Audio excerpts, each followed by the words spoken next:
খারাপ সময়টা হয়তো অতীত হয়ে যায়, কিন্তু মানুষের খারাপ ব্যবহারটা কখনো অতীত হয়ে যায় না।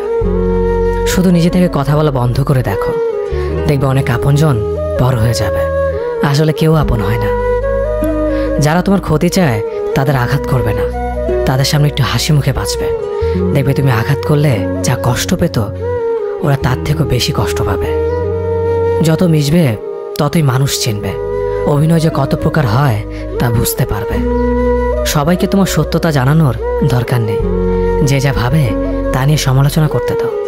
বেঈমান মানুষগুলো কখনো অপরিচিত মানুষ হয় না, খুব কাছের মানুষগুলোই বেঈমান হয়। মানুষ চেনা শুরু করলে এমনিতেই বন্ধুর সংখ্যা কমে যাবে, এটাই বাস্তব। 3টি কথা মনে রাখবেন: যে তোমাকে সাহায্য করে তাকে কখনো ভুলে যেও না, যে তোমাকে ভালোবাসে তাকে কখনো ঘৃণা করো না, যে তোমাকে বিশ্বাস করে তাকে কখনো ঠকিও না। ধোঁকা একজনেই দেয়, কিন্তু বিশ্বাস সবার উপর থেকে উঠে যায়।